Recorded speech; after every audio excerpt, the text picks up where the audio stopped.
Olá, pessoal, bom dia. Tudo bem com vocês?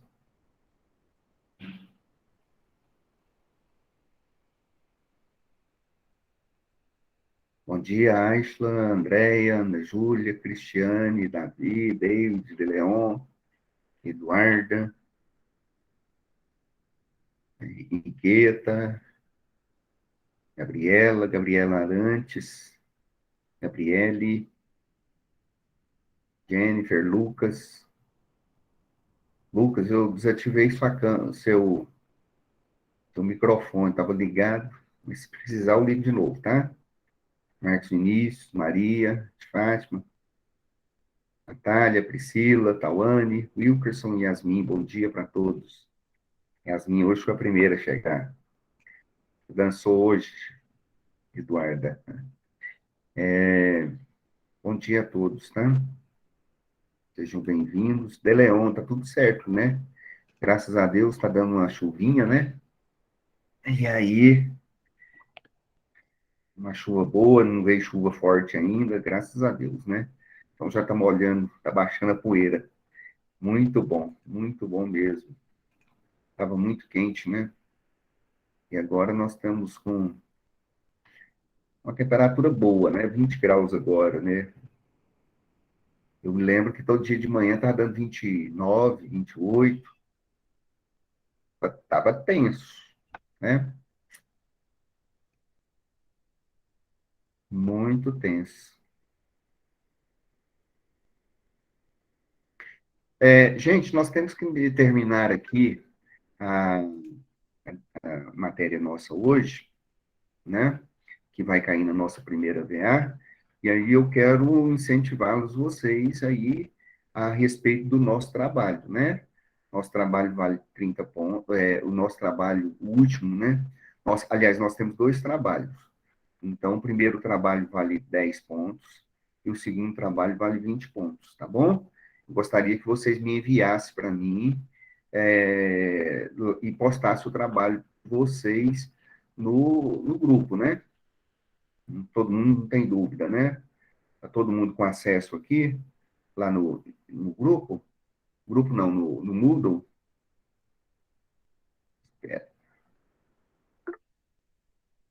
É, Yasmin, até o dia 3. Até o dia 3. O segundo trabalho. Isso aí, tá ok? Tem professores que estão dando trabalho agora, inclusive nós vamos até, se for o caso, terminar um pouco mais cedo a aula, e aí vocês podem tirar, a gente fica online tirando alguma dúvida para vocês. Mas eu acho que não vai ser o caso, não, porque tá tudo certinho. Vocês estão levando a aula para mim. Esse segundo trabalho já até postaram para a gente. Vocês mesmos já postaram. Teve um ou outro que já postou. No primeiro trabalho, gente, eu pedi lá para configurar a sala de aula, e o primeiro trabalho vale 10 pontos, né? Só que a pessoa que configurou a sala de aula para a gente colocou 100, né? Era para ser 10,0. E aí colocou 100, esqueceu o zero, a vírgula. Então, vocês não preocupam, não. Então, nós estamos lançando lá para vocês, normalmente, 100 pontos, mas fica sabendo que até haver mudança, na hora que eles reconfigurarem lá, muda e vai ficar normal. Fica 10,0, ok? Teve vários de vocês aí que ficaram com dúvida, mas não fica preocupado, não, ok? Né? Aí é como a instituição toda está com. A gente pede para configurar a sala de aula, mas a instituição toda, né? Todos os professores utilizam. Então, desde semana passada que nós detectamos o problema, dia Grisela, aí nós detectamos o problema. Aí eu já pedi, já notifiquei eles lá para fazer a alteração. Mas deve demorar um pouquinho, mas mesmo assim, se não tiver, não tem problema não, viu, gente? Não fica preocupado com isso, não. Ok? Postei, todo mundo aqui está com acesso ao Moodle, né?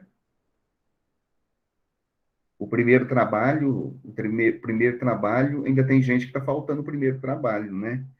Lembrando que vocês têm que ficar atentos ao prazo. Agora, o outro trabalho é hoje. Tem um primeiro trabalho que é hoje, e o outro é semana que vem, tá bom?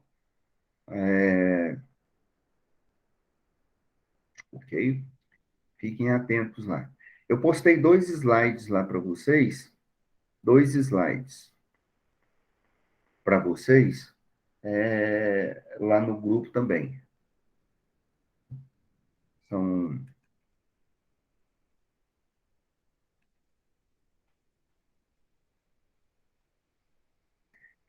esse slide aqui, Lei de Introdução ao Código Civil,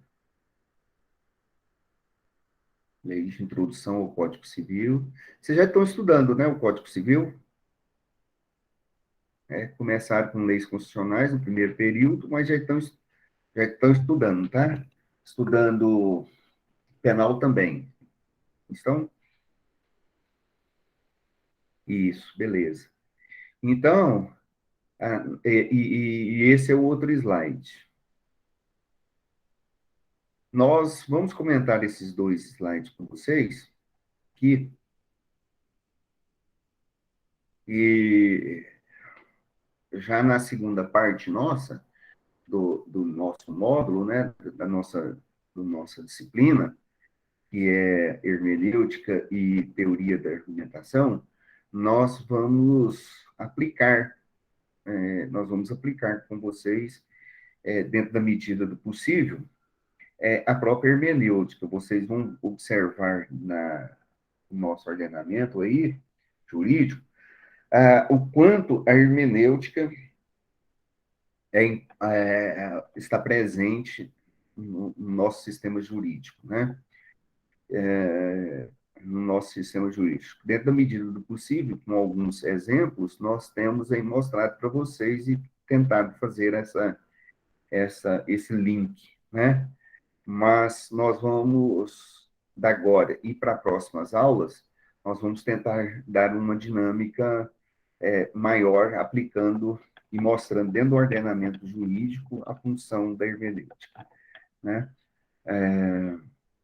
Eu sei que muitos daquilo que vocês viram e que vão ver agora a respeito da, da hermenêutica, vocês inclusive chegaram a ter pelo menos um dia de aula sobre a aplicação dessas leis em teoria geral do direito, né? Em teoria geral do direito. E aí nós vamos retomar aqui, porque vocês vão notar que, por exemplo, a lei de introdução ao Código Civil, né, que é a LICC, mas também chamada de LINDB, que é Lei de Introdução ao Direito Brasileiro, né? Ela faz parte é uma própria teoria do direito. E aí nós vamos mostrar aqui para vocês como funciona. Ok? Tem gente entrando. Quando eu entro, quando eu coloco gente para dentro, eu não consigo. Mas vamos lá. Ok, gente. Nós vamos estudar aí com vocês hoje a lei de introdução ao Código Civil, né? No próprio slide, trabalha os itens principais. É uma lei que curta, é uma lei pequena, ela tem 30 artigos, os seus parágrafos, mas nós vamos nos deter principalmente nos 9 primeiros artigos, que é o que nos mais importa ao estudo da hermenêutica, ok?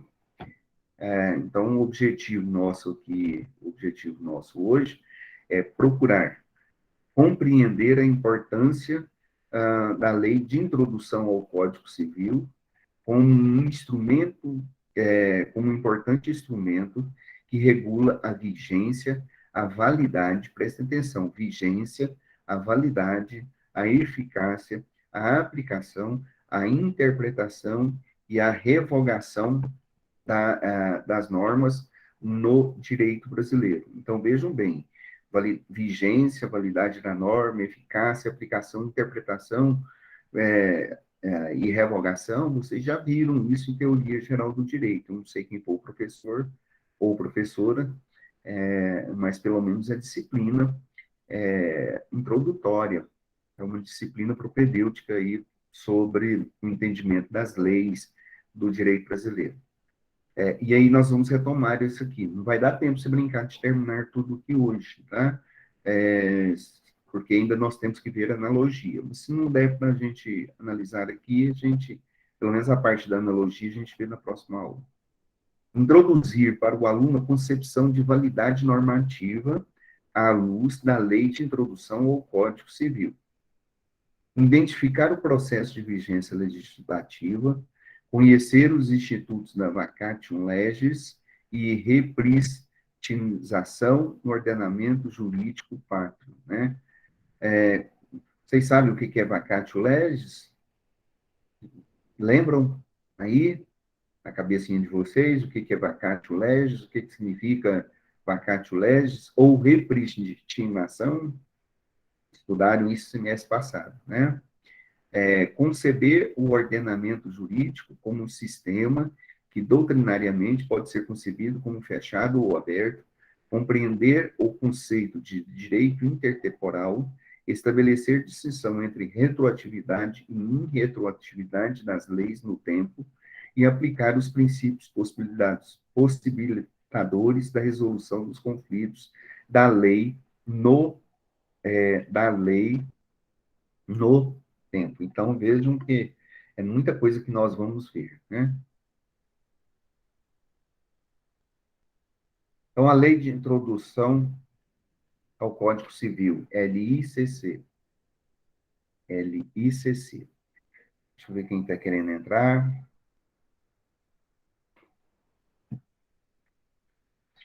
É o Thales. É o Thales, pessoal.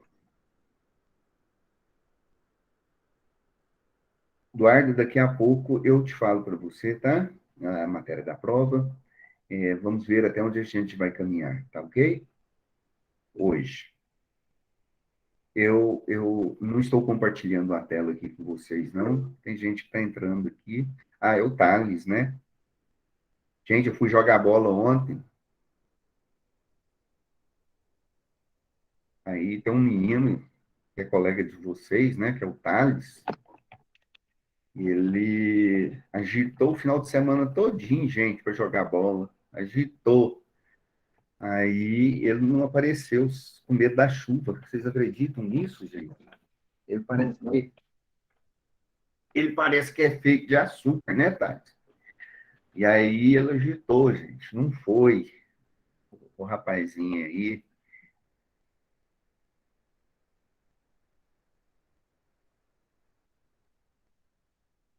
Plantão chegou. Mas ontem? Você tá de plantão? É. E aí ele não foi, gente. Aí choveu, ele comprou uma chuteira, a chuteira não chegou, pediu uma chuteira emprestada. Olha só, pediu uma chuteira emprestada para jogar para o rapaz. Aí chegou o rapaz lá, assim, coitado, debaixo de chuva, molhado igual um pinto, e o rapaz joga só no segundo jogo. Chegou no primeiro jogo para emprestar a chuteira para ele. Cadê o homem? Cadê o homem? Sabe? Aí a gente vai dar uma suspensão para ele. Isso aí não se faz. Não se faz. Ai, ai, ai. Depois, quando a gente voltar de aula, né, gente? A gente podia organizar aí uma peladinha. Nós temos uns professores aí que correm atrás de uma bola ali, e aí a gente faz uma pelada. E aí vocês pagam churrasco para os professores, né? Tem o Teberge, tem o Marcelo também, né? E aí a gente vai correndo atrás, né? Aí, se vocês quiserem fazer o churrasco, a gente aceita, viu? Vamos lá, então? Então, dentro dos minutinhos, eu compartilho aí com vocês o slide, porque tem gente, outra pessoa aqui querendo entrar também. Então, gente, nós vamos estudar a lei de introdução às normas jurídicas, tá? A lei de introdução das normas jurídicas é uma norma, assim, antiga. É um decreto-lei que está colocado no nosso ordenamento lá de se eu não me engano, 1940, né? na lei de introdução às normas ao direito civil, como hoje é chamado, né? Antigamente ela se chamava Lei de Introdução ao Código Civil, por isso que nós colocamos aí neste slide. Mas hoje, a Lei de Introdução ao Código Civil, que vem no preâmbulo, que vem antes do próprio Código Civil, tá? E que faz parte integrante, literalmente, do Código Civil, é, é muito importante no nosso ordenamento, porque é um diploma que disciplina a aplicação das leis de uma maneira geral. Então, veja bem, a LINDB, LINDB, é um conjunto de leis que disciplina, tá, a aplicação e a interpretação das leis de uma maneira geral. A função da LDB é reger as normas jurídicas, né, indicando como interpretar ou aplicar essas normas jurídicas, né, como interpretar e como aplicar dessas normas jurídicas, bem como, tá, mostrar e determinar para nós a vigência e eficácia de uma norma jurídica, ok? É um estatuto da interpretação, vamos dizer assim, é um estatuto do direito internacional que foi replicado no nosso ordenamento jurídico. Na verdade, muitos sistemas jurídicos que utilizam aí o civil law, que utilizam o direito positivo, né, acabam aplicando a própria as leis de introdução, as leis de introdução.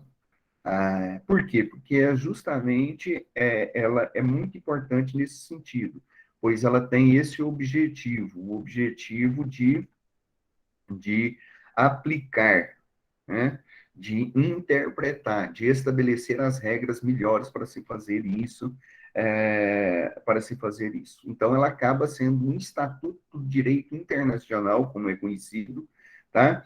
E é uma norma que ela é um conjunto de normas que ela que regula as maneiras de interpretação dos casos da lei aqui no nosso ordenamento jurídico, né?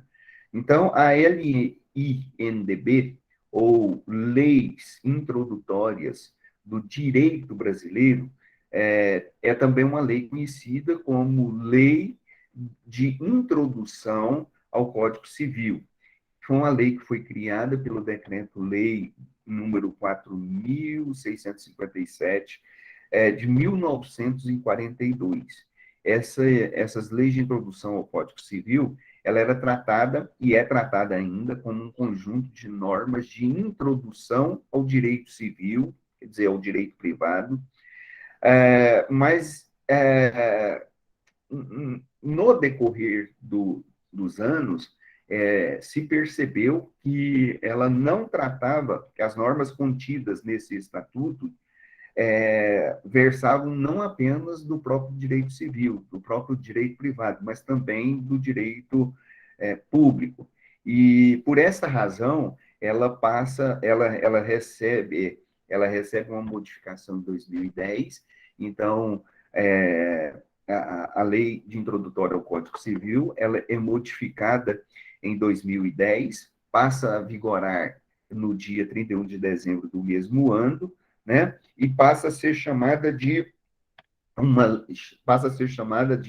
Lei de Introdução às normas do direito brasileiro. Lei de Introdução às normas do direito brasileiro. Bom dia, Fernanda. E aí, ela passa a ser a própria teoria do direito em relação às formas de interpretação do direito, né? Então, nós vamos ver que as leis introdutórias ao Código Civil, ela ganha uma amplitude muito maior mesmo, e então ela passa a ser aplicada como um estatuto para as regras de interpretação ao nosso ordenamento jurídico. Então, ela também é apelidada é, de leis das leis, né? Porque é uma lei para todo o direito. É uma lei que tem por objetivo disciplinar literalmente todas as normas jurídicas. Então, a lei das introdutórias ao direito brasileiro é uma lei relativamente pequena, é uma lei com 30 artigos, como nós falamos aí no início, na prática, somente os 9 artigos é que nos interessam. Esses 9 artigos estão nos slides que nós vamos comentar com vocês, né? E trata especificamente da maneira como se deve proceder para interpretar as leis, interpretar e aplicar a própria lei, fala sobre a vigência das leis, sobre a aplicação das normas jurídicas, e fala sobre, inclusive, das fontes do direito. Vocês estudaram fontes do direito lá no Teoria Geral do Direito? Estudaram ou não? Fontes do direito, né?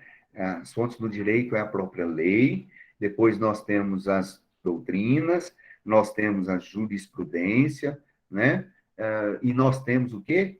Os princípios gerais do direito. Além dessas, existem outras fontes, lógico, mas essas são as mais importantes, né? Então, a LDB é uma lei que trata sobre isso. Ela é, como nós falamos também, ela é característica do civil law, né? Que tem origem no próprio direito romano, germânico, né? Então, nosso ordenamento jurídico, ele bebe dessa fonte. Vocês também, espero que estejam, que tenham estudado lá no direito civil, ou, desculpa, tenham estudado lá em teoria geral do direito. A origem histórica do nosso ordenamento jurídico está no direito romano e germânico, né? Tá bom? A fonte primária da LDB, né, é parte integrante dentro do nosso código, dentro do Código Civil, porque foi o primeiro código a adotar esse conjunto de normas para interpretação ao direito privado. Mas ela, então, ela ganha essa dinâmica que nós vamos mostrar aí para vocês, e vão regulamentando aí, e vão regulamentando as normas jurídicas e a aplicação, não somente do Código Civil, mas outros códigos que vão surgindo aí, ok? Vocês vão notar, prestem atenção, vocês vão notar, mas aí vocês talvez tenham se perguntando, poxa, mas este código é de 1942 e ele veio para disciplinar o código. Aí eu paro para pensar, poxa, o Código nosso brasileiro, o Código Civil brasileiro é de 1916, o primeiro código. E aí, alguns anos depois, ele é inserido no nosso Código Civil e ele passa a fazer parte da introdução ao próprio Código Civil, mas é de 1942. E aí, de 1942, ele é reformado novamente em 2010, e em 2010 ele continua sendo aplicado hoje. Então, nós temos quantos anos, hein? Nós temos 80, 60, nós temos mais de 80 anos. Aí você fica assim, talvez você fique pensando, poxa, mas aplicar esses códigos como forma de interpretação às leis, será que não já passou no tempo? Não, não passou no tempo. Sabe por quê?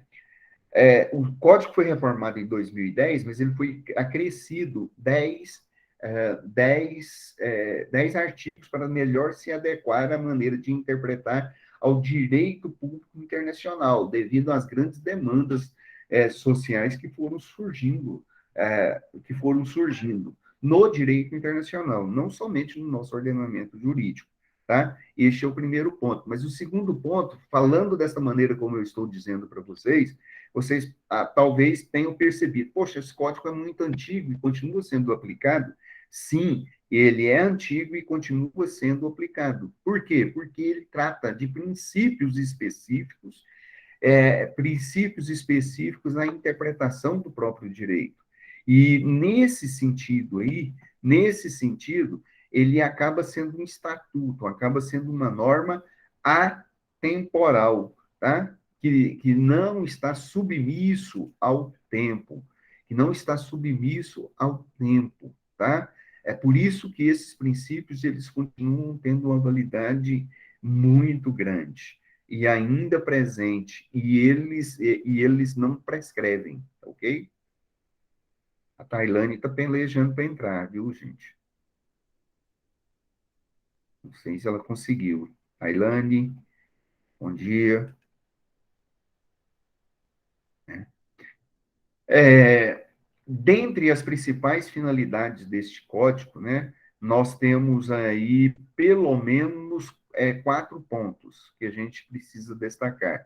Primeiro ponto é estabelecer a vigência das leis e a eficácia das normas jurídicas, tá? Este é um ponto que tem que ser levado em consideração. Nós vamos mostrar para vocês no artigo 1º desta referida lei, fala do aspecto da vacatio legis, né? Como eu perguntei para vocês sabem o que é vacatio legis?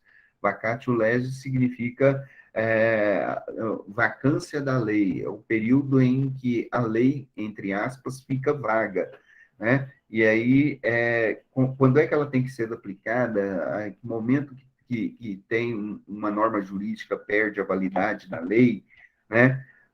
Essas questões que também vocês já estudaram lá na teoria do direito, no primeiro período. Mas o objetivo da finalidade das leis introdutórias ao direito civil é estabelecer, primeiro, essa vigência das leis e a eficiência dessas normas jurídicas. Então, nós temos a vacatio legis, que é o prazo de publicação das normas, né? E da sua vigência. Então, a lei é criada, ela passa por um período em que ela tem que ser publicizada, editada, etc., e para ela entrar em vigência, né? Então, a vacatio legis é uma espécie de um prazo razoável para que a lei para que as pessoas possam ter conhecimento das leis. Então, fica esse período de vacância, é um período específico para as leis serem publicadas, serem ensinadas, né? Então, nós vamos mostrar aí para vocês, no artigo 1º, ela já fala sobre essa vacatio legis, e ela diz, olha, a partir da data da publicação, ou a partir dessa data específica, é que a lei tem a sua vigência, tem um início a sua vigência. Mas se não falar, porque existem muitas leis que não falam a data da vigência, no texto já fala, no artigo 1º da LINDB, que o prazo inicial é 45 dias. E nós vamos mostrar para vocês. O segundo ponto é estabelecer o conflito das normas, das leis durante o tempo. Como nós já falamos com vocês, as leis, elas são muitas vezes ambíguas e contraditórias, né? E se são contraditórias, elas são conflituosas. E aí tem que se resolver como se interpretar, qual maneira de resolver esses conflitos de interpretação jurídica. Então, ela estabelece alguns critérios, elas vão se estabelecendo alguns critérios aí para melhor interpretação. Lembrando que as leis, elas são criadas, mas elas vão se modificando com o tempo, que o nosso direito não é um direito estático, né? Então, o direito nosso, ele vai acompanhando a nossa sociedade de uma maneira geral, e então, a LINDB, ela criou uma regra, uma espécie de regra geral, que é praticamente isso que nós vamos ver hoje, que é uma regra geral de funcionamento e para resolver esses conflitos, né, da lei no tempo, para tentar estabelecer um controle e uma dinâmica organizacional do direito, tá? Terceiro ponto da LNDB também é estabelecer aí, estabelecer e mostrar esses critérios, né? Quais, em caso de dúvidas, em caso de conflitos, né? A lei de interpretação, ela vai estabelecer também a competência para a melhor interpretação. Então, por exemplo, nós temos um direito internacional, nós temos uma lei estrangeira e nós temos a lei brasileira.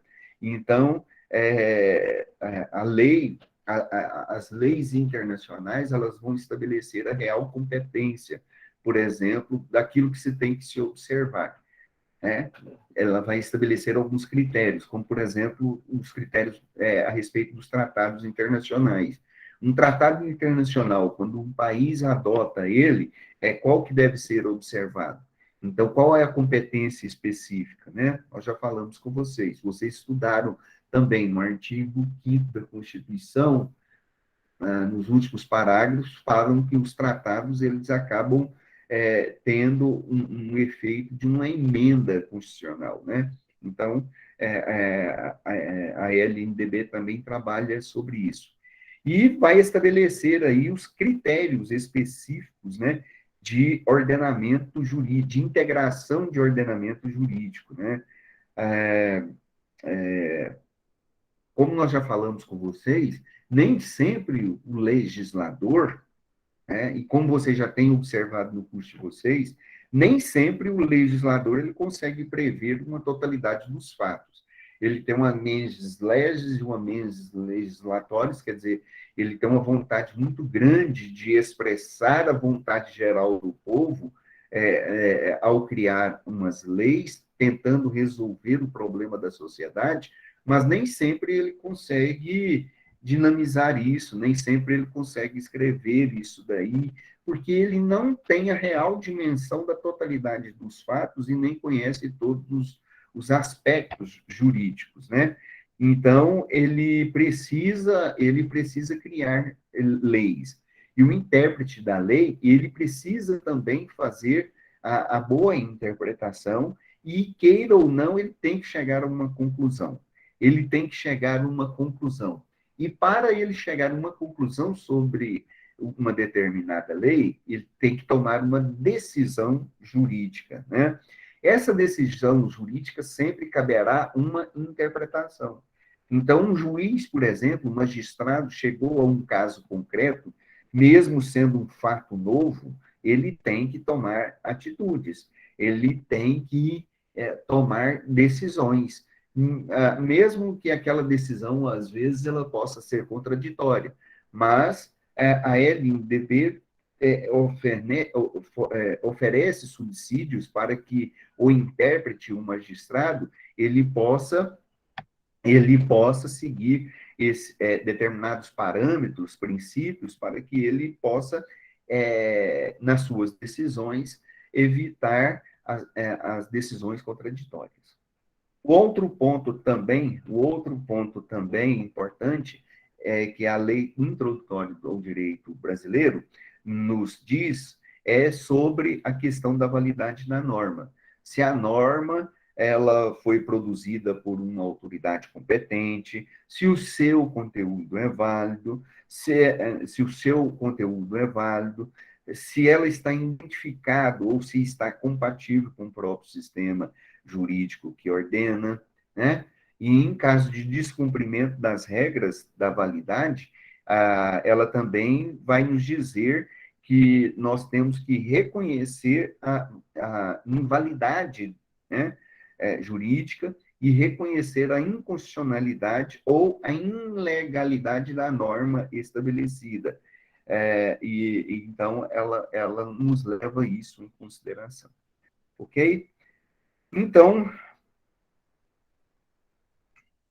vejam aí o slide que nós temos aí para vocês, né? Leis de introdução ao Código Civil. Já falamos isso aqui com vocês no início. Então, Lei de Introdução ao Código Civil, ou LICC. Deixa eu só acrescentar aqui, né? ou L-I-N, L-I-D-B, ou seja, Leis de Introdução ao Código Civil, ok? Também chamado assim. Vou melhorar isso aqui, né? Feio demais.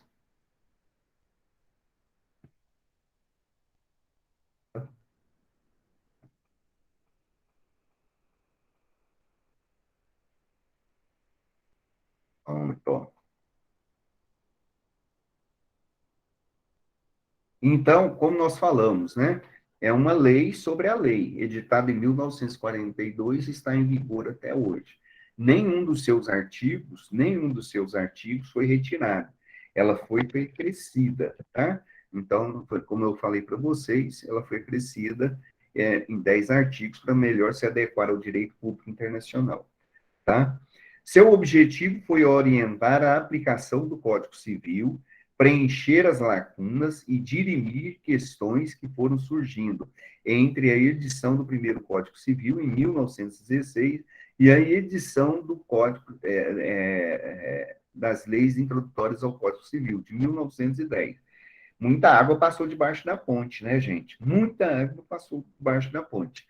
Então, na reforma do nosso Código Civil já se fez aí uma mudança logo, começando por essas leis de introdução ao Código Civil. Essas leis, ela funciona quase que como um preâmbulo, tá? Quase que como um preâmbulo aí a respeito das leis da interpretação. Segundo Maria Helena Diniz, e para quem gosta de doutrinadores, né, de fazer leitura de doutrinadores, né, Carlos Gonçalves Dias, Maria Helena Diniz, são autores fantásticos vale a pena ser lido, né? Maria Helena Diniz diz que a LICC contém normas sobre as normas, assinalando aí a maneira de aplicação e entendimento pré-determinado às fontes do direito positivo, indicando-lhes a dimensão, e o espaço, a dimensão e o espaço a ser aplicada. Opa.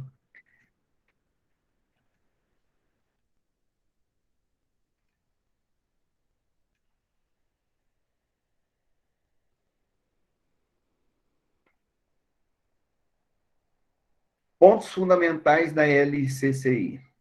A Lei de Introdução ao Código Civil, que em verdade é a lei de introdução de todo o direito, presta atenção, gente, é a lei de introdução de todo o direito. Por isso que nós falamos com vocês,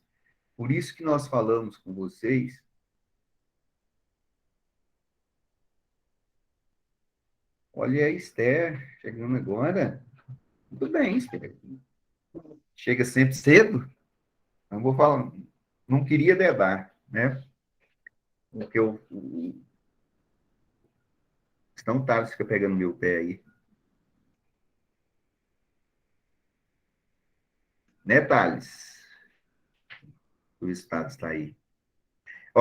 Como nós falamos, né? É uma lei de introdução ao todo o direito, porque estabelece regras específicas, como está falando aí no slide, requisitos legais que as demais normas deverão obrigatoriamente possuir para que penetrem no direito, enquanto sistema normativo positivado, com os atributos da validade, vigência e eficácia das leis.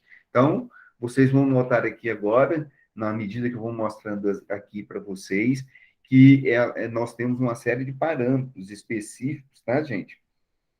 Uma série de parâmetros específicos aí que servirão na prática para a boa interpretação. E como nós falamos no início, estabelece os atributos da validade, vigência e eficácia do nosso ordenamento jurídico. A lei de introdução ao Código Civil fixa e define algumas das questões básicas, como o tempo de vigor da lei, o momento dos efeitos da lei e a validade da lei para todo mundo. No seu artigo 1º, olha o que está escrito aqui. Ixi, tá meio ruim, né?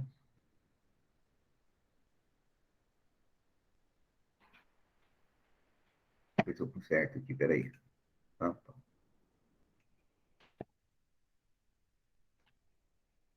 Consertar depois para vocês, tá?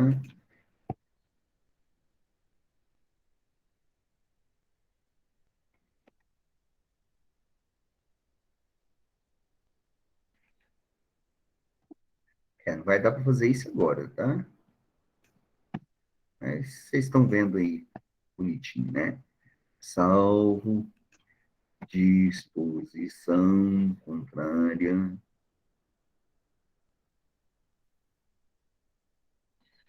Não, vou ficar aqui até amanhã, né? Mas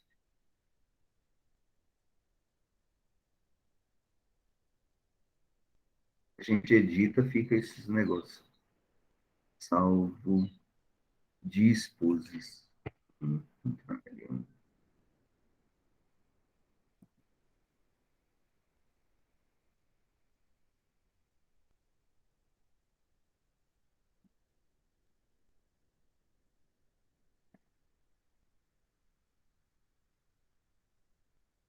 Tá bom, depois eu arrumo isso aqui, né? Salvo disposição contrária, a lei começa a vigorar em todo o país 45 dias depois de oficialmente publicada.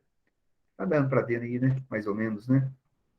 Então, veja bem, uma lei, ela começa a vigorar 45 dias, ok? Tá bom? E aqui no nosso ordenamento, por que colocou isso, né? Por que passa a ser aplicado? Porque, de acordo com a Lei Complementar 98, 95/98, alterada pela Lei 107/1, a cláusula de vigência de uma lei vinha expressa na fórmula tradicional dessa maneira assim: entra em vigor na sua data da publicação. Então, a lei entraria em vigor na data da sua publicação. Mas então, a partir da lei número 95, a vigência da lei deverá sempre indicada de forma expressa, para evitar a confusão, estabelecida em dias e de modo que contemple o prazo razoável para que a lei se tenha amplo conhecimento, passando a cláusula padrão a ser. Então, esta lei entra sempre em vigor decorrido o número de dias da sua data da publicação, ok? Então, no caso que o legislador opta pela imediata entrada em vigor da lei, só poderá fazê-lo se verificar que a mesma é de pequena repercussão e na falta da disposição expressa da cláusula da lei, aplica-se como regra supletiva do artigo 1º das leis introdutórias do Código Civil, que dispõe que a lei começa a vigorar em todo o país 45 dias oficialmente publicada. Então, isso foi um ponto positivo, né? Pois muitas pessoas, elas alegavam que as leis que as pessoas não tinham conhecimento das leis.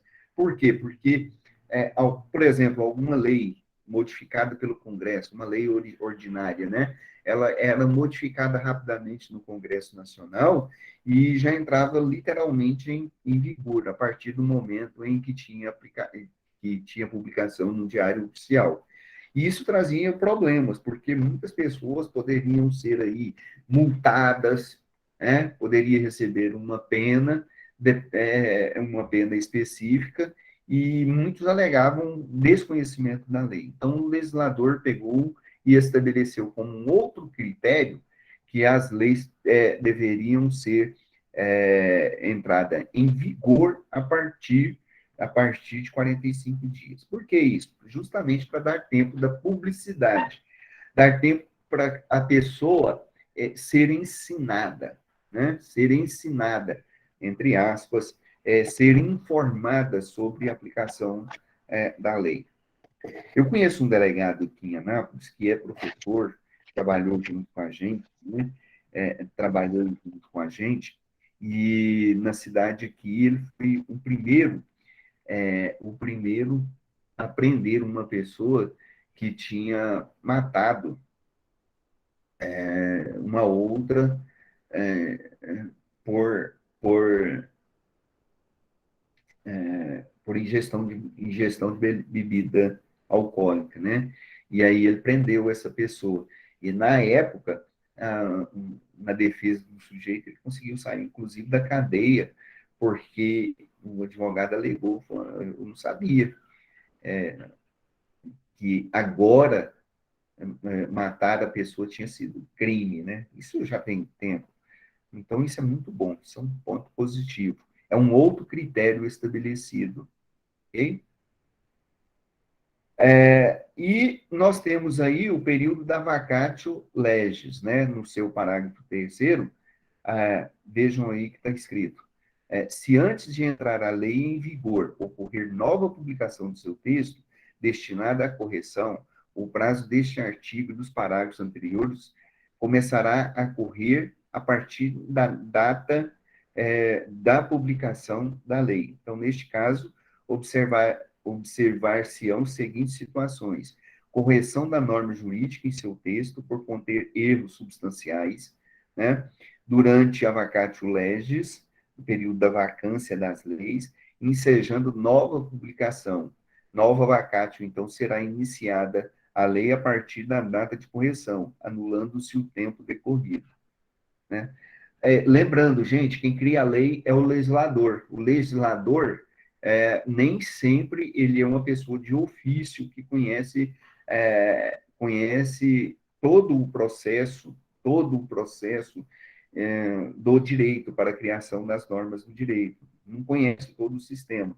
Então, muitas vezes ele cria a lei, mas a lei pode conter erros de escrita, erros de significados, então, ela, antes da própria publicação dela, e esse é, inclusive, uma outra questão, né, para a publicação, para que uma lei possa valer em 45 dias, para evitar esses erros, né, evitar esses erros. E aí, então,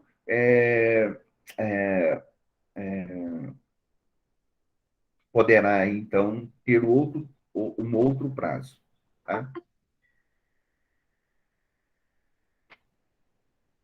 Então, chama-se vacatio legis.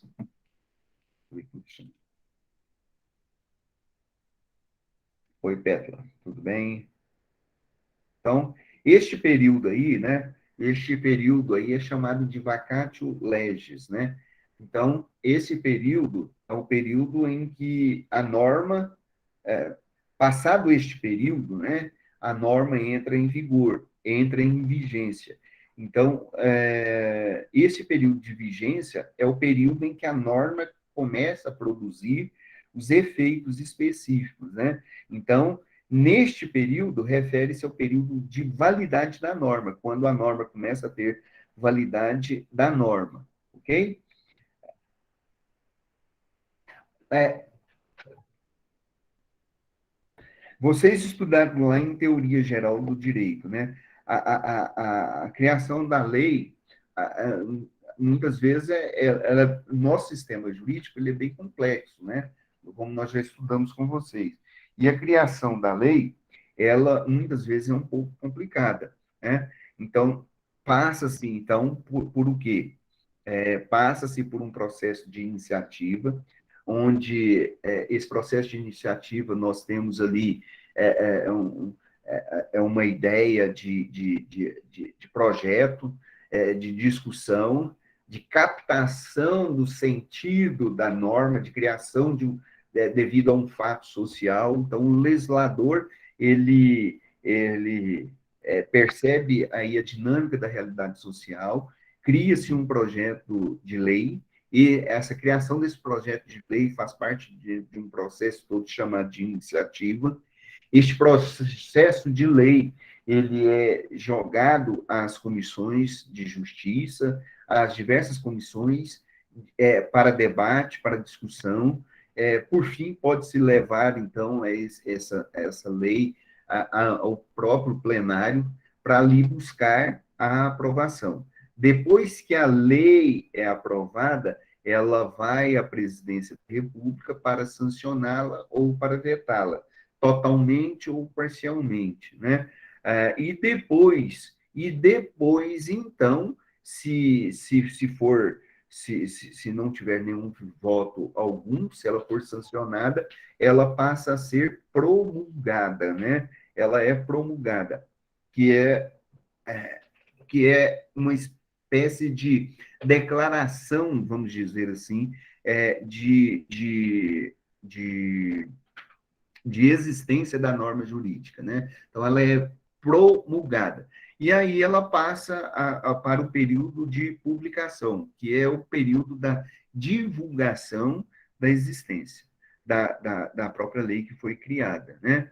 Então, por isso que no primeiro artigo aí diz o seguinte: a lei começará a vigorar em todo o país sempre após 45 dias, sempre não, após 45 dias da data da publicação. É, e este período, né, da promulgação à data é chamado de vacatio legis, tá? Ah, salvo ainda no artigo 1º diz o seguinte: salvo disposição contrária, a lei começará a vigorar em 45 dias. Quando se fala salvo disposição contrária, é, é para fazer a análise na leitura do texto, para ver se não tem nenhuma imperfeição é, semântica das palavras, se ela se na forma está escrita alguma coisa, tá? Errado. E aí, no parágrafo 1º, diz o seguinte: nos estados estrangeiros, a obrigatoriedade da lei brasileira, quando admitida, se inicia 3 meses depois de oficialmente publicada. Ah, sim.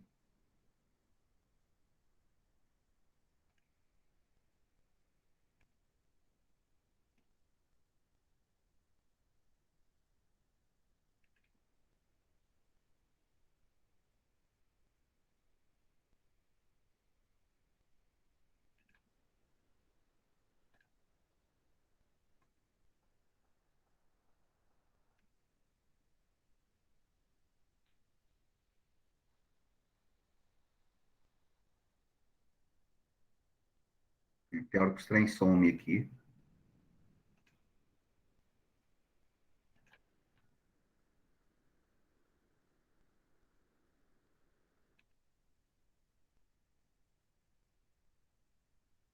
Artigo 1º, parágrafo 4º.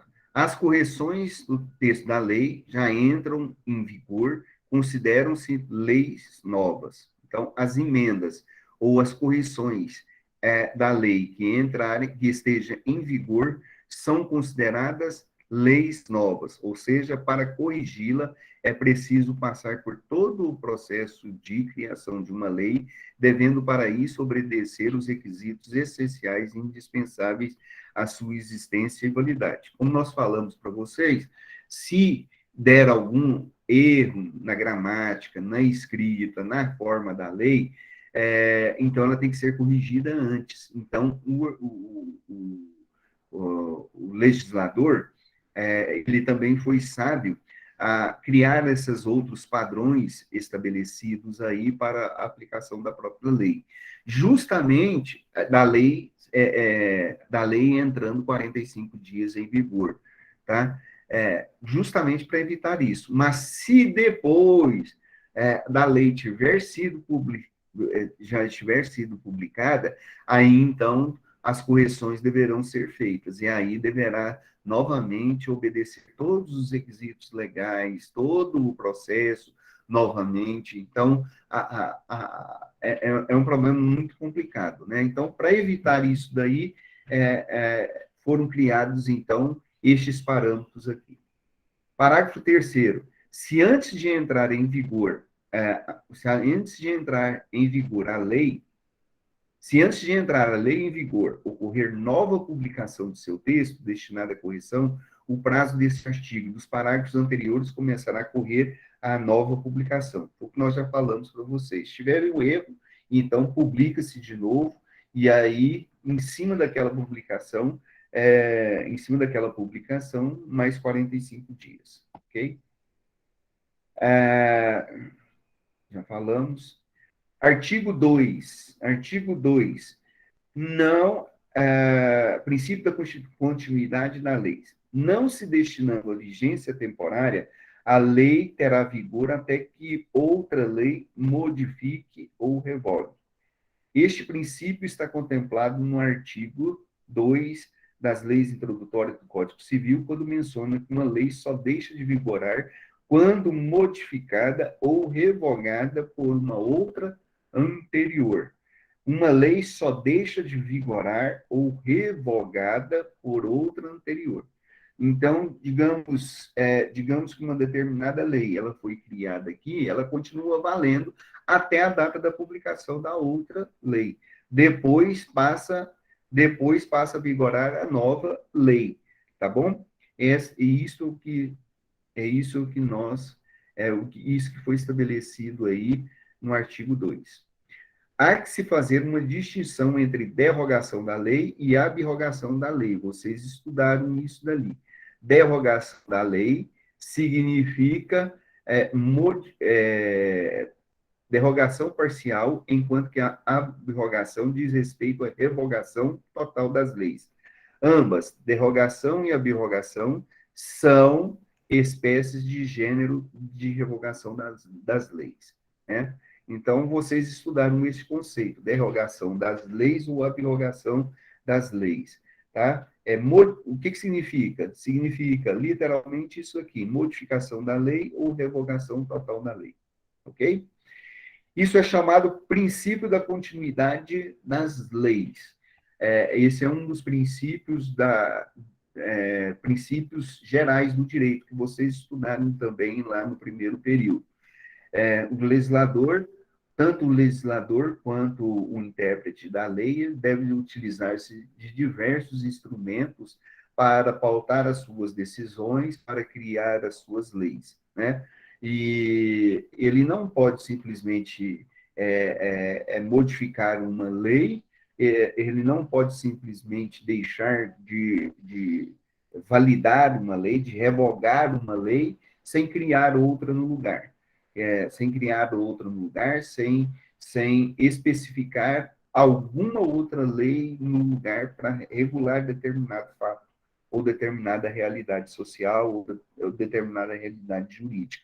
Então, isso é chamado de princípio da continuidade das leis. Término das vigências das leis, né? Como nós já falamos. Quando é que termina? Acabamos de dizer aí para vocês. Artigo 3º. Ninguém se excusa de cumprir a lei, alegando que não a conhece, É o princípio da obrigatoriedade da lei. Depois da publicação ou decorrido o prazo da vacatio legis, a lei torna-se obrigatória, não podendo ser alegada sua ignorância. E aí tem um princípio, né? Jus ignore consentor. Sendo aplicada mesmo àqueles que desconhecem, porque o interesse da segurança da norma jurídica exige o sacrifício. Eu me lembro, se eu não me engano,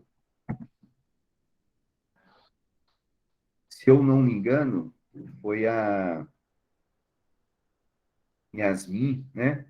Se eu não me engano, foi Yasmin, que perguntou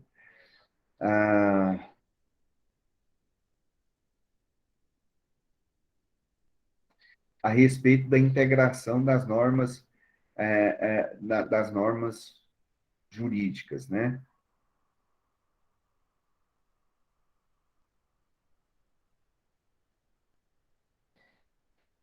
Não, a Yasmin perguntou a respeito da integração qual que é a diferença da interpretação e integração das normas jurídicas. Ela estava com essa dúvida, né?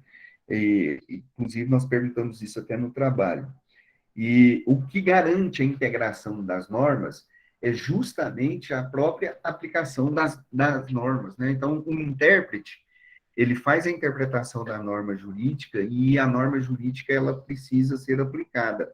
Mas o intérprete da lei, ele nunca pode dizer justificar que não conhece a lei ou justificar ignorância. Ignorância é falta de, a palavra significa falta de conhecimento a respeito de uma norma jurídica. Então, a ideia do legislador, ao publicar a lei depois de 45 dias, é justamente essa: é dar ciência da lei, é ensinar a lei, é mostrar a lei, fazer a publicação da lei, para evitar que o intérprete, mais na frente, não faça justamente isso daí, né? Ele se desculpa ou se diz que não conhece a lei, e então ele pode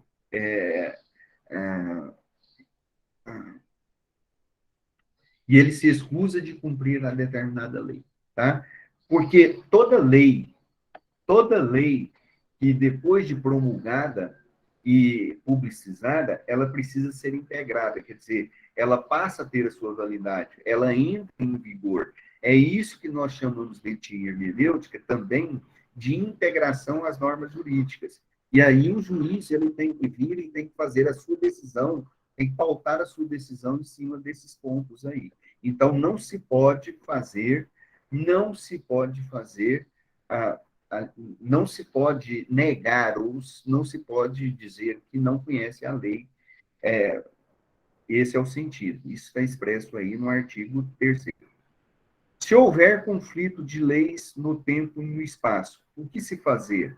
Então, a chamada da aplicação da lei no tempo e no espaço refere-se à eficácia do direito, segundo a sua incidência, ou a função no tempo ligado à sua vigência. Tá? Então, a eficácia da lei no tempo diz respeito ao tempo de sua atuação, em que desapareça do cenário jurídico. Como é que dá essa relação? Ou seja, como é que...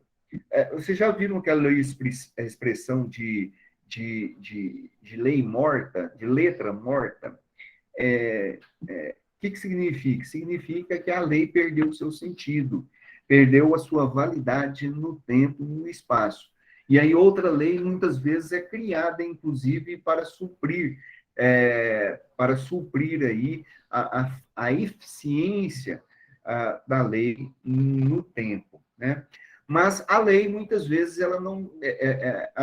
outra lei é criada, ela passa a ser aplicada em determinada situação, mas a lei ela não se finda, ela ainda existe. E aí ela fica inócua. Quando é que vai valer? Quando é que vai valer? Se houver conflito da norma, como é que se resolve isso, né? Então, a lei da introdutória, leis introdutórias ao direito brasileiro diz o seguinte: se a lei já tem fixado o seu tempo de duração, com o decurso de prazo determinado, ela perde a sua eficácia e a sua vigência. Então, se cria uma lei e o legislador ele estabelece um tempo de validade.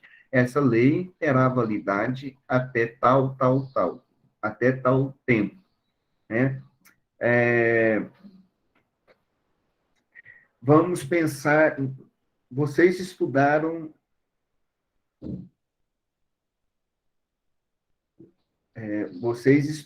em ciência política, por exemplo. Em ciência política, estudou-se lá dois instrumentos da soberania popular, né? Que foi o plebiscito e o referendo. Então, na nossa Constituição, em 1988, ficou definido que ficou definido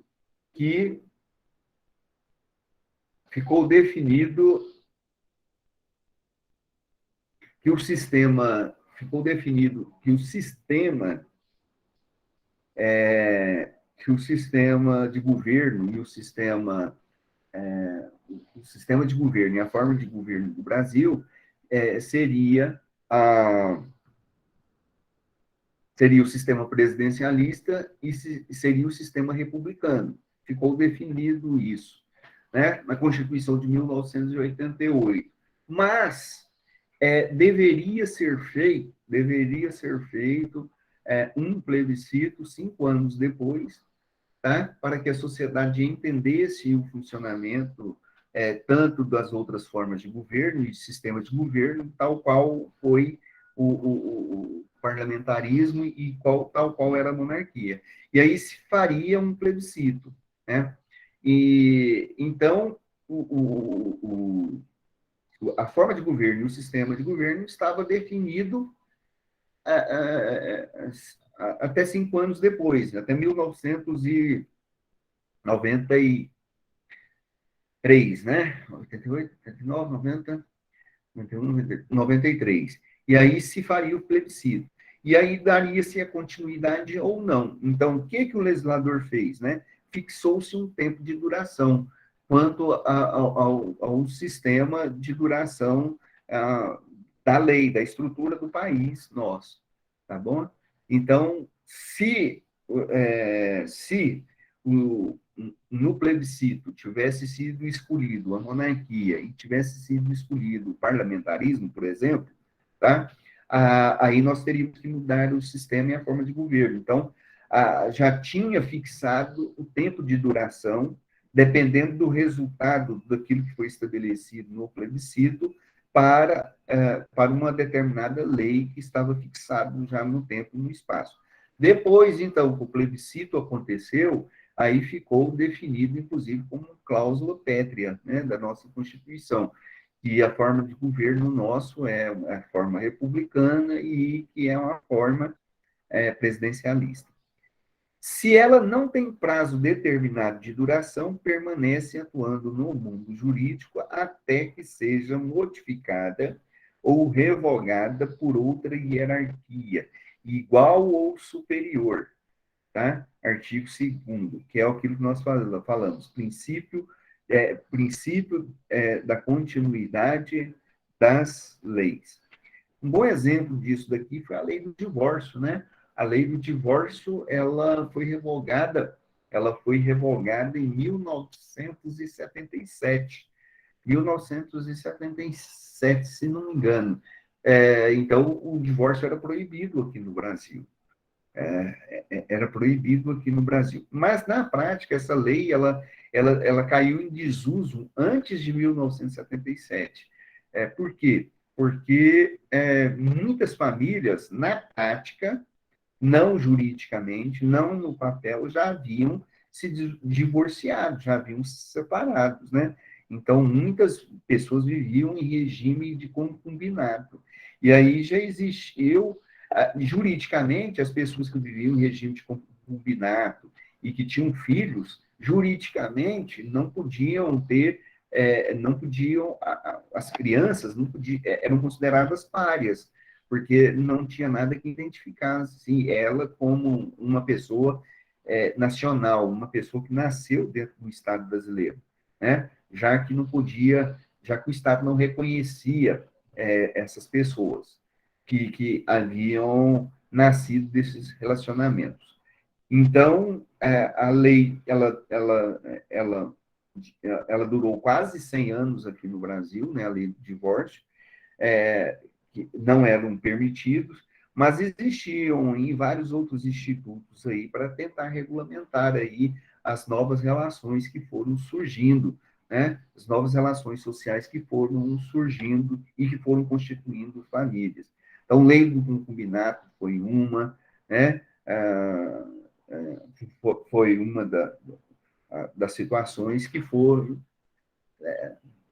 criando leis para tentar modificar essa realidade, ok? Questão da retroatividade ou irretroatividade das leis. As leis poderão retroagir ou poderá nunca haver uma irretroatividade das leis? E aí surge uma outra pergunta. Uma lei nova só tem valor para o futuro ou regula situação anteriormente constituída. Isto é, tem uma eficácia pretérita anterior.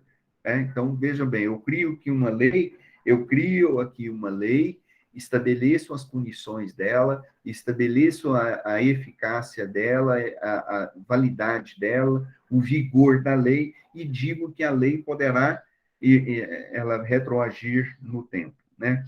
Então, poderá ou não ter somente um valor futuro ou regula uma situação anterior? Então, veja bem a resposta. A norma que atinge os efeitos de atos jurídicos praticados sobre o império da lei revogada é retroativa, tem eficácia pretérita. A que não se aplica qualquer situação jurídica constituída anteriormente é irretroativa, hipótese que a norma revogada permanece vinculante para casos anteriores à sua revogação. Então, se a lei ela tem efeitos pretéritos, se não tiver, se não tiver algum caso vinculante para aquela determinada situação. Às vezes, ela foi criada para suprir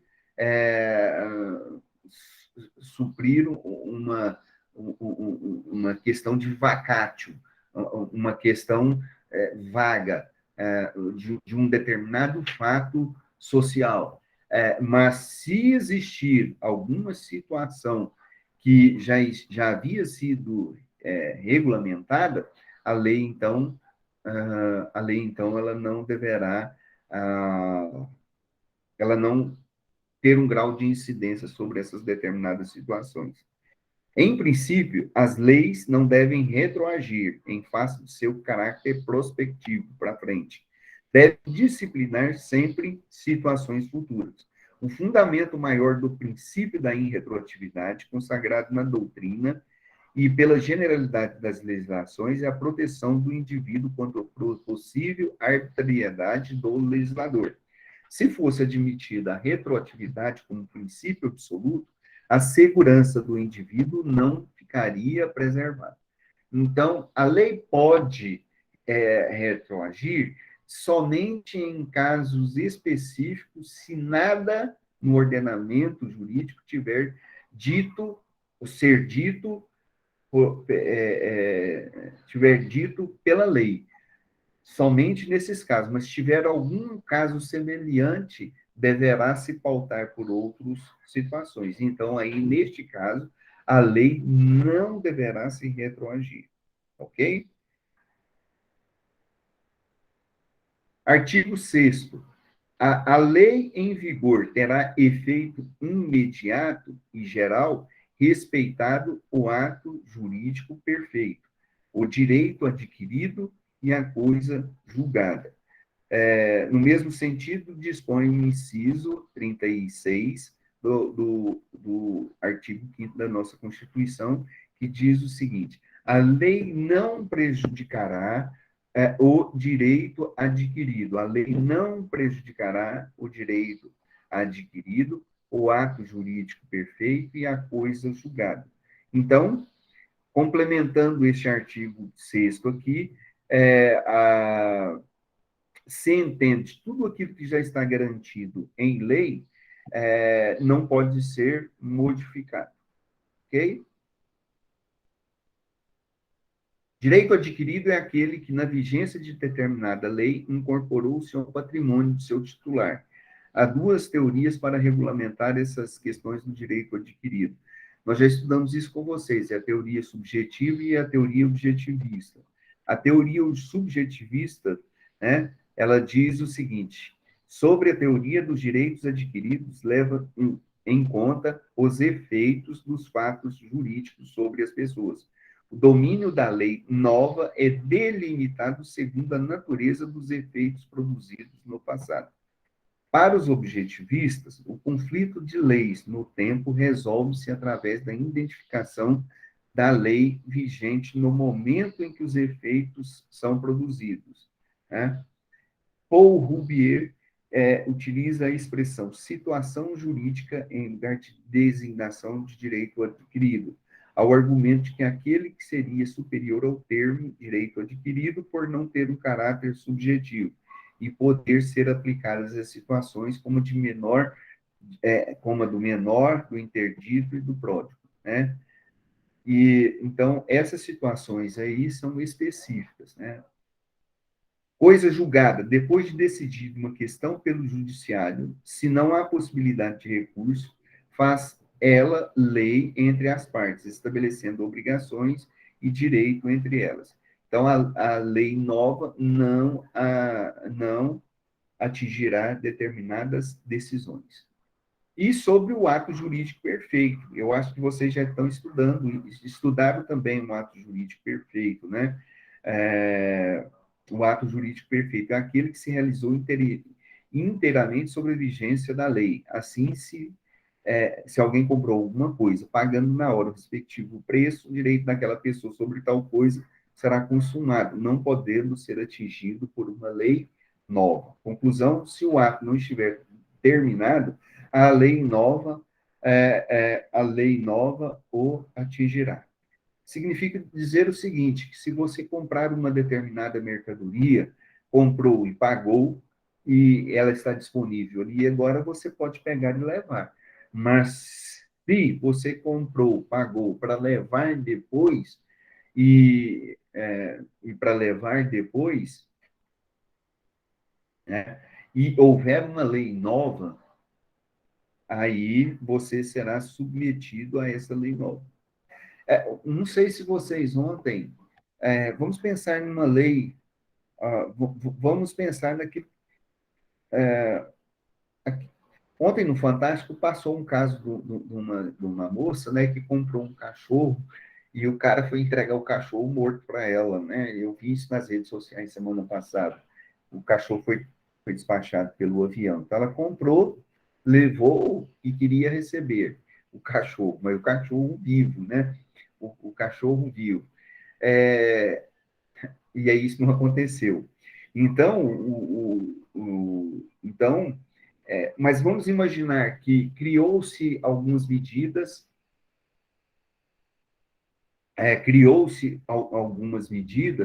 e depois da publicação, 45 dias depois de publicada algumas medidas, a lei entra em vigor, tal dia e tal hora, depois de promulgada. Mas vamos imaginar uma situação hipotética. Então, a moça foi, comprou um cachorro e entregou.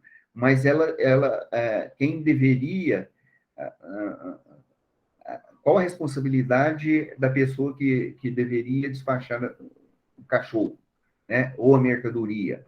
É, teria que colocar, por exemplo, seguir todos os padrões estabelecidos, todas as normas técnicas para fazer o despacho determinado específico da mercadoria ou do animal. Naquele caso lá, por exemplo, né, um animal que foi despachado, ele tinha que ser despachado dentro de uma caixa, né, ali, guardado, ali, e o cachorro, o animal, tinha que dar a volta todinha ou ficar em pé. Então, se não tiver sido observado essas condições específicas, né?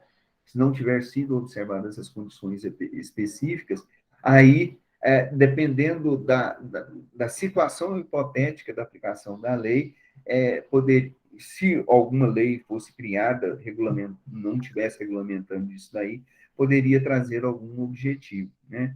Então, nós teríamos um ato jurídico perfeito quando tudo deu certinho, compra, venda do produto e assim por diante, né? Ao exemplo aí que nós estamos falando. A expectativa do direito é a possibilidade de vir a ter o direito. E se ela não conferir tais direitos? Exemplo 1. Se alguém tem 24 anos de serviço e, frente à lei vigente, lhe falta um ano para aposentar-se, esse indivíduo tem uma expectativa de direito à sua aposentadoria. Caso a lei mude neste momento, terá ele que se submeter a um novo regramento, né? Isso aconteceu, inclusive, na reforma da Previdência da reforma da Previdência Social, né? Que aconteceu em 2019, se eu não me engano, né? 2018 ou 2019, né? Então, tinha muita gente que estava lá pertinho, batendo nos 30 para pegar e aposentar. Mas aí houve mudança das regras, aumentou o tempo de contribuição, então de 30 pulou para 35 anos, de 25 anos pulou para 30 para as mulheres. Então, as pessoas têm que se submeter a isso daí, tá? Tem que se submeter. Exemplo 2, o filho. O filho, estando o pai vivo, tem expectativa de direito à herança. Entretanto, os bens de seu pai ainda não incorporaram ao seu patrimônio, não gerando, portanto, direito adquirido. Né? Conclusão: a lei nova atinge as expectativas do direito. Então um sujeito fica doido querendo a morte do filho, né? Do filho, igual a ideia do filho pródigo, né? Do filho pródigo. Alguém sabe o que é pródigo? É aquele que é gastador, né? Então, o filho pródigo fica doido, querendo a morte do pai, né? E esperando que o pai possa ter direito em cima possa ter direito em cima dos bens do pai, né? E aí ele fica com aquela expectativa, mas a lei é clara. O filho só tem direito à herança do pai depois que ele morre. Tem essa expectativa. Agora, pode haver a criação de uma lei, que é algo subjetivo, e então, se uma lei nova for criada, aí sim essa lei nova pode atingir as expectativas desse filho, ao querer o patrimônio futuro podendo ser incorporado ao, ao patrimônio da pessoa, né? Ontem nós estávamos conversando a respeito de uma pessoa, tá? E essa pessoa, ele, ele é muito rico, era muito rico, né? E ele é negro, essa pessoa era um senhor negro, era dono de uma grande indústria aqui em Anápolis, e ele construiu um patrimônio fantástico. Então, ele construiu um patrimônio aí na década de 60, início da década de 70, início de 80, e criou uma grande indústria ali na Vila Fabril, e depois foi para o Daia, criou uma outra grande indústria, né? E aí, na década de 90, ele começou a ficar, já idoso, começou a ficar doente. E os filhos dele só gastando, né? Só gastando. Um dos filhos dele fazia churrasco para um time, se tornou presidente de um time de futebol aqui da cidade de Anápolis, e, e, e, esse, e ele se tornou e fazia churrasco para todo mundo, das famílias, para 30 jogadores todo final de semana, para 30 jogadores e para as famílias e convidados, todo. E dinheiro foi embora, né? E ia embora como ralo. Além do mais, ainda jogava demais, ainda jogava carteado, jogava apostado, carteado, né? Aí o pai pegou e ficou muito nervoso, né? E aí ele, em vida, e nas perfeitas faculdades mentais, ele foi lá e fez um testamento e, e publicou um testamento que tudo seria dos filhos, mas para uso e fruto dos filhos. E que tudo só poderia ser vendido ou na segunda geração para os netos, só quando os netos tivessem se tivessem os netos,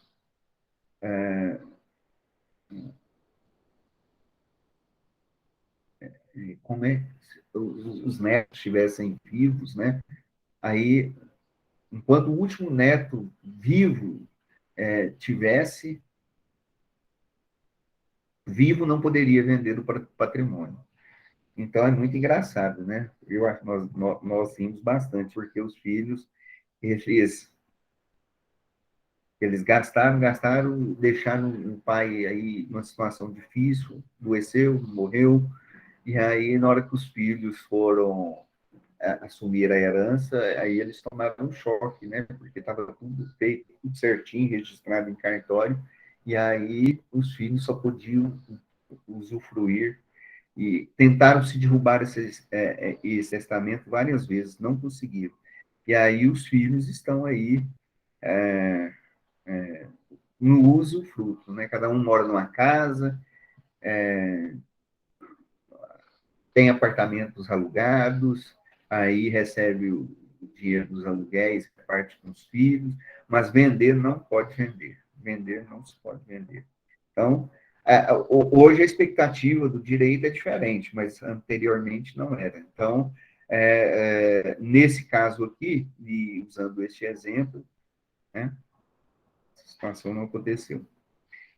A faculdade jurídica, um mero poder conferido a determinada pessoa para realizar determinada ação. Não é propriamente um direito, mas um direito pelo qual o direito se manifesta em dadas circunstâncias. A faculdade jurídica consiste, assim, na possibilidade do indivíduo tem de exercer certo direito, casar-se, conferir um mandato, comprar, vender. Então, um exemplo. A lei nova atinge uma faculdade jurídica. Então, um sujeito tem o direito de poder constituir uma família. Ponto. No Código Civil diz quando é que a pessoa tem o direito de casar. A pessoa quer casar, então muitos adolescentes querem casar, né? 14, 15 anos. Hoje não se pode. De acordo com o Código Civil, se eu não me engano, o Código Civil, lá no artigo 1527, 1530, diz que, por exemplo, Joãozinho e Maria podem se casar, mas tem que ter idade mínima de 16 anos. Né? Todos têm o direito à livre iniciativa, quer dizer, todos têm o direito de ser, por exemplo, um empreendedor, mas para ser um empreendedor tem que ter uma idade mínima. Então, a lei nova, ela cria sempre uma facultas agendis, né? Uma possibilidade, um direito vindouro, uma expectativa de um determinado direito. Isso aqui nós já conversamos com vocês, e vocês, inclusive precisa, é, vocês estão estudando isso aqui até em direito civil, né? O princípio do domicílio, da nacionalidade e da territorialidade do direito, né? Isso aqui é muito importante, porque estes critérios determinam a vigência territorial ou extraterritorial de certas normas, né? Então, a validade na norma jurídica, ela só tem valor específico dentro de um determinado território. Ou em situações específicas naquilo que é definido como extraterritorialidade. Então, vejam bem, aplica-se a lei do domicílio da pessoa nas questões sobre o começo e o fim da personalidade, o nome, a capacidade e o direito de família. Tá? Então, a lei tem que se prestar atenção aonde ela, a, a, nessas duas questões, local de moradia dela, tá? A questão da nacionalidade. Aplica-se a lei no lugar da situação dos imóveis, para qualificá-los e reger as relações em que forem pertinentes, né? A, a questão, por exemplo, você não dá para registrar um imóvel, por exemplo, num local fora do domicílio. Você não vai registrar um imóvel no outro cartório em outra cidade. Você tem que registrar um imóvel aonde ele está situado, tá?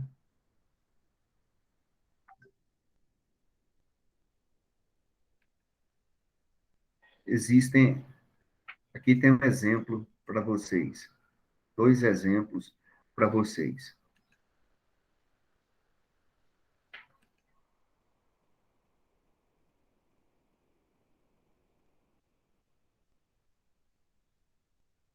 Para fazer aqui uma, para fazer aqui um adendo do que nós estávamos conversando com vocês, né, na aula passada, sobre a classificação da nossa, sobre a classificação das regras jurídicas, né?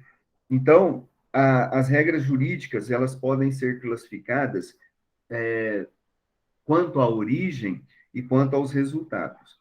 Quanto à origem das normas jurídicas, né, elas podem ser doutrinária, jurisprudencial e autêntica, né, quando o próprio legislador ele faz a interpretação da lei, quando a própria lei ela faz a interpretação também daquilo do enunciado jurídico. Então, nós falamos com vocês isso na aula passada.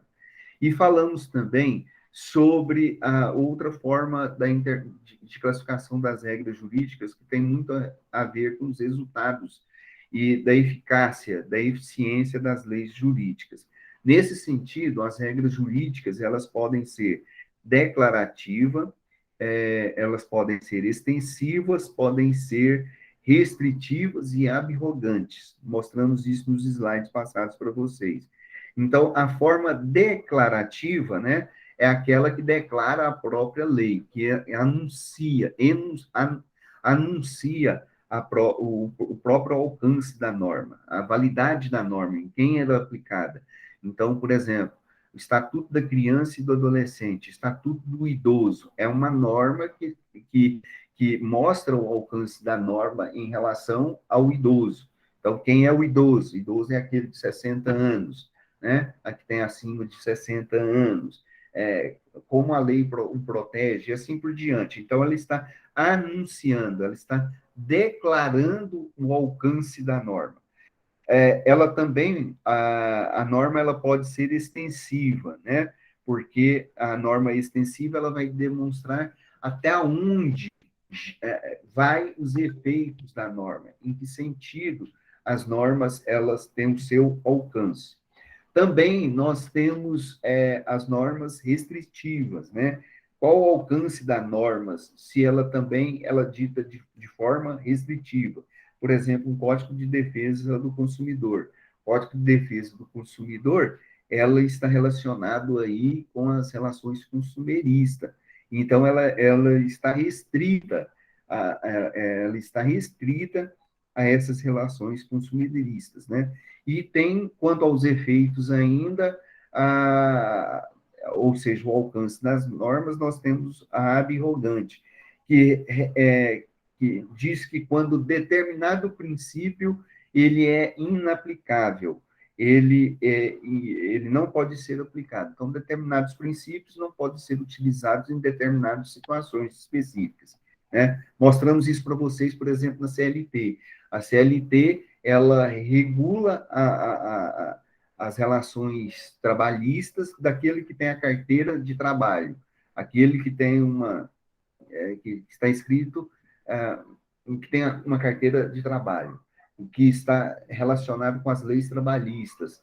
Então, que regula as leis trabalhistas no setor privado, não especificamente nas leis trabalhistas do setor público, né? Bom, o que nós queremos dizer com vocês? Nós queremos dizer para vocês é que nenhum desses métodos eles se impõem uns aos outros. Nenhum desses métodos são melhores uns dos que os outros. Esses métodos, esses métodos, eles esses métodos, eles se relacionam a uma interdisciplinaridade muito grande sobre estes métodos com o objetivo de melhorar, com o objetivo de estabelecer uma relação intensa para alcançar a melhor interpretação. Então, no artigo 5º das leis da LINDB, das leis introdutórias do direito brasileiro, diz o seguinte: na aplicação da lei, o juiz atenderá aos fins sociais a que ele se dirige e às exigências do bem comum. Ou seja, né, quando o juiz ele deve sempre levar em consideração, o magistrado deve sempre levar em consideração, tá, que a lei ela veio para suprir uma necessidade, ela veio para suprir uma realidade, um fato social. E então o legislador ele tem que prestar atenção naquela situação, se está sendo cumprida ou não os fatos sociais. Por exemplo, vocês vão ter uma disciplina que vai estudar direito empresarial. A finalidade de uma empresa é notória. O empresário cria-se uma empresa com o objetivo de obter lucros. O objetivo é criar lucros, né? Ter lucros. Mas ele vai criar a sua empresa, ele tem que atender o fim social do qual ela foi criada. Então, além dela gerar lucros, ela tem que gerar receita para o Estado, ela tem que gerar receita para o trabalhador, né? Então, ela tem que gerar também emprego. Então, isso é os fins sociais. Então, tudo que se for relacionado com uma empresa, um juiz ou um intérprete do direito tem que ser levado em consideração o tempo todo se aquela empresa está atendendo os fins sociais do qual ela foi criada, né? Eu conheço uma outra pessoa, que comprou uma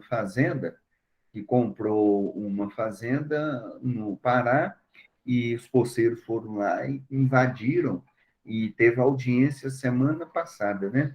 E o juiz perguntou, falou, mas e o que tinha nessa fazenda sua?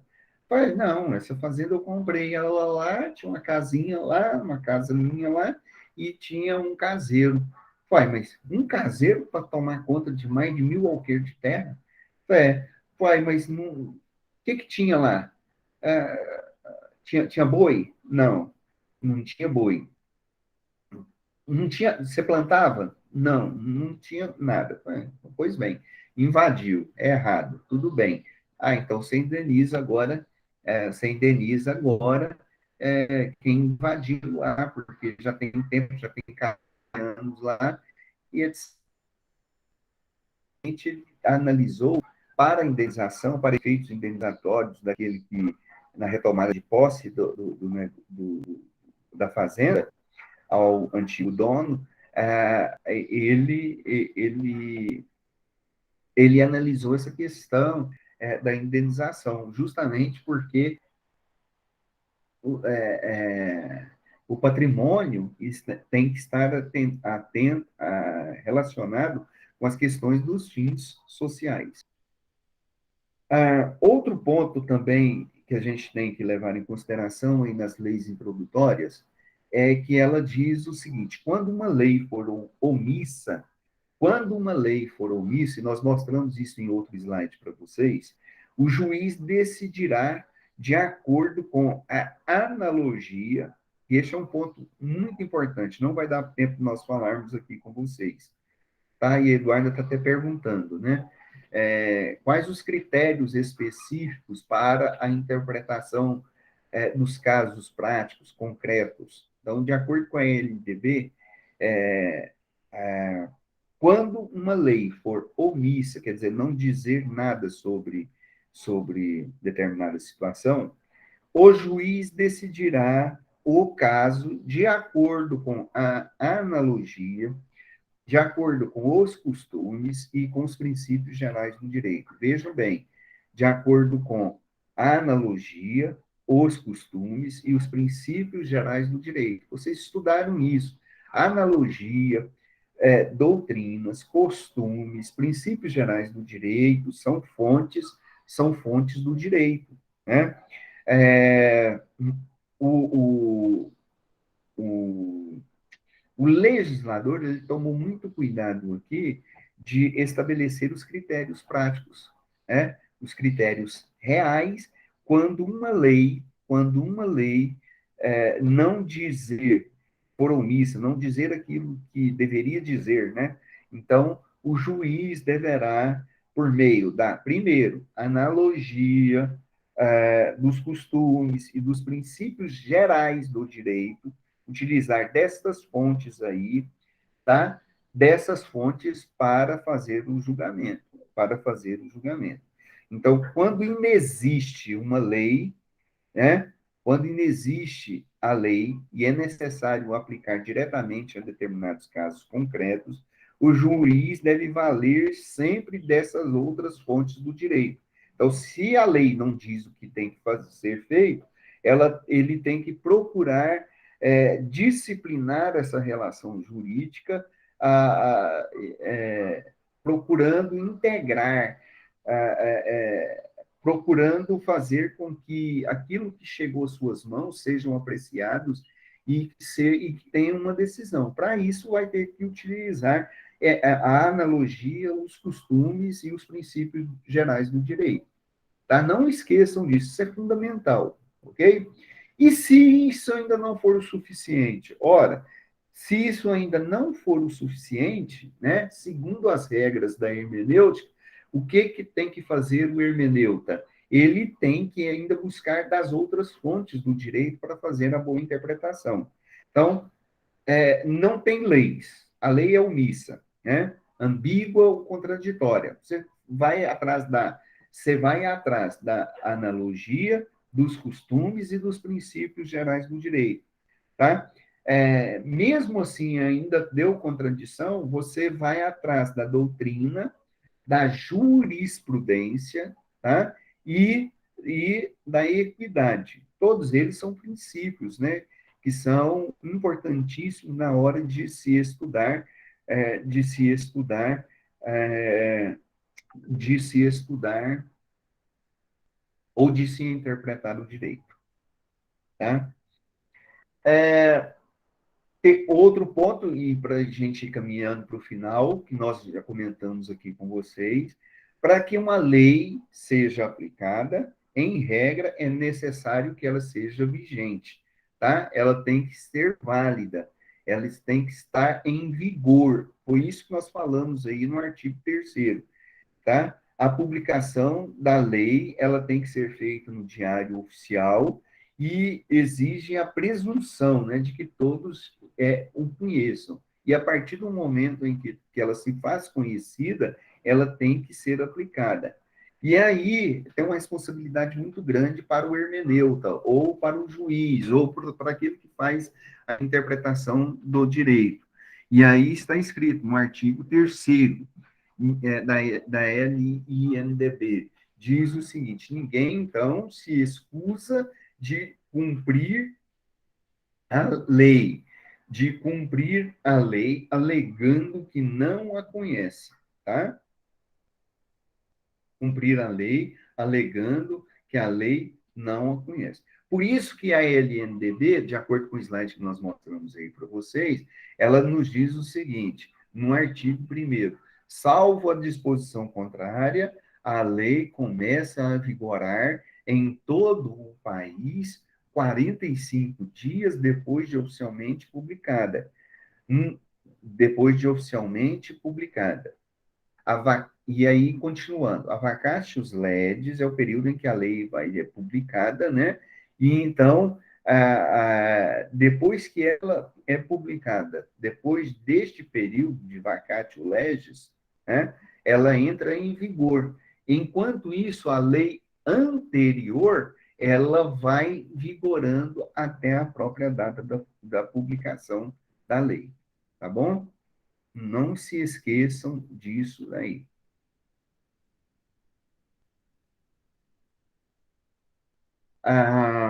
Deixe-me ver.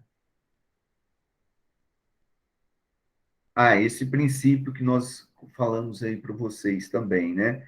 A lei posterior a lei posterior, a, a lei anterior, ela terá vigor até que haja a criação de uma outra lei que a modifique ou que a modifique ou que a revogue.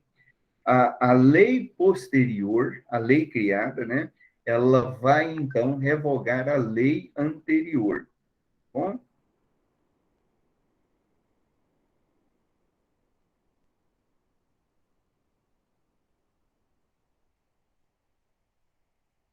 ok, gente. Olha, aí vai até a integração da norma. Vocês estudaram isso no primeiro trabalho, fizeram, né?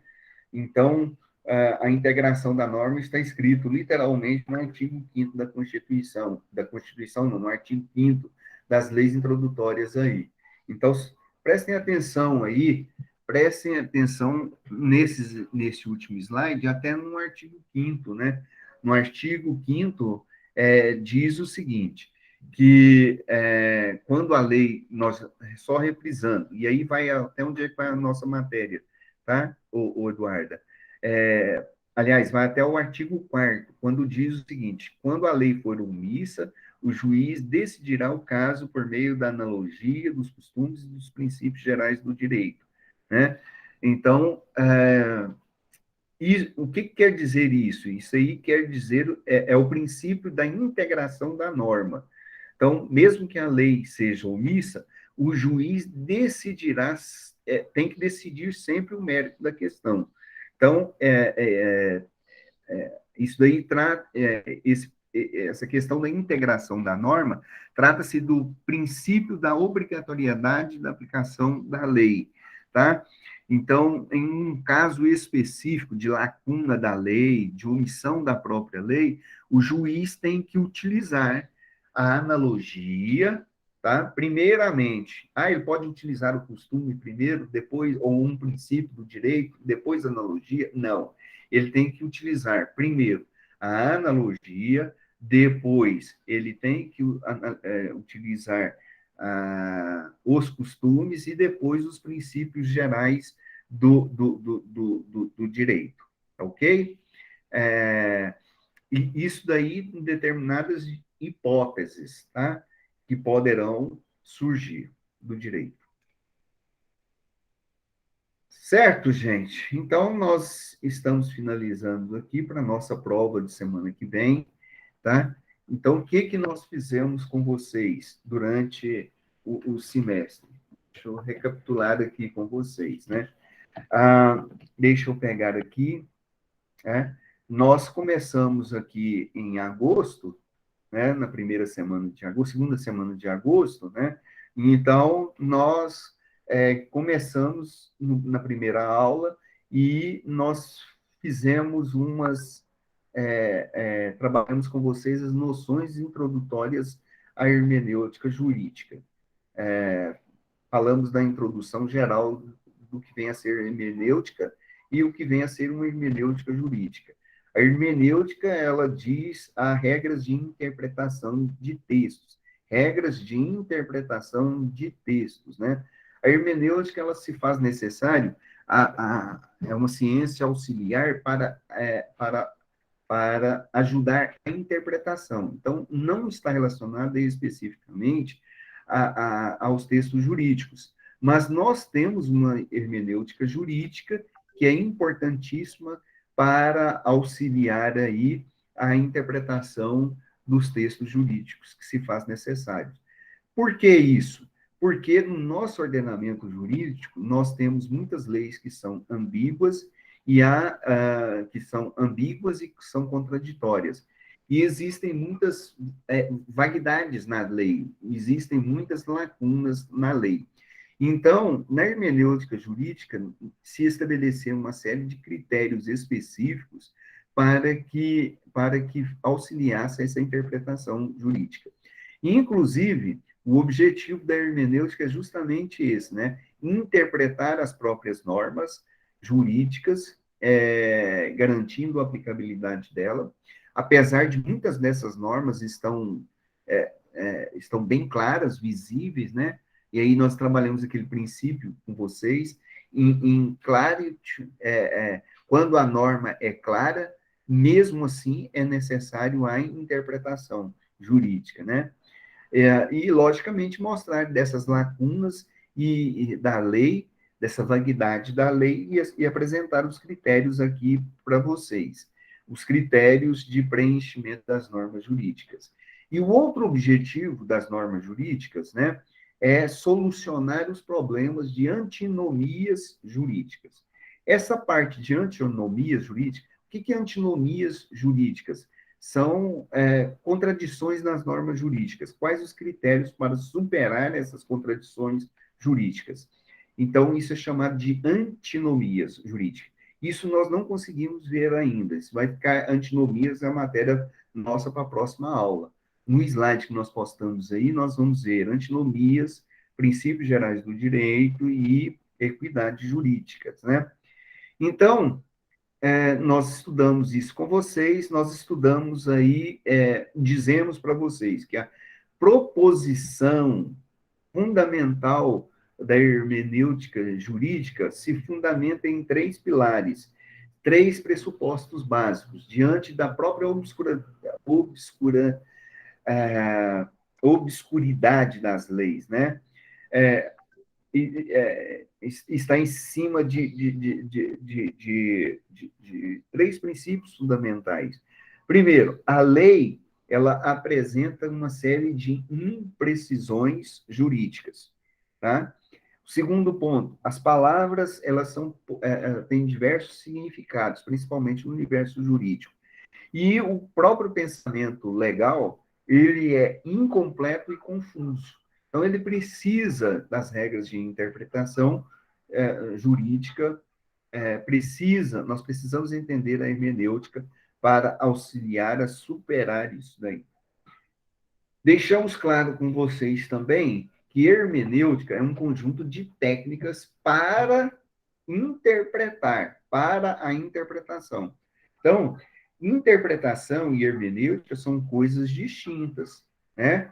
Interpretação e hermenêutica são coisas separadas. Então, interpretar é buscar o sentido das normas, tá? É buscar o sentido das normas, o significado das palavras, tá ok? E aí nós falamos isso com vocês, tá bom? Buscar o sentido das normas. E aí, qual o objetivo disso? A finalidade de buscar o sentido das normas, para fazer com que as normas sejam integradas. E a integralização das normas é isso que nós acabamos novamente de fazer com vocês, de falar com vocês.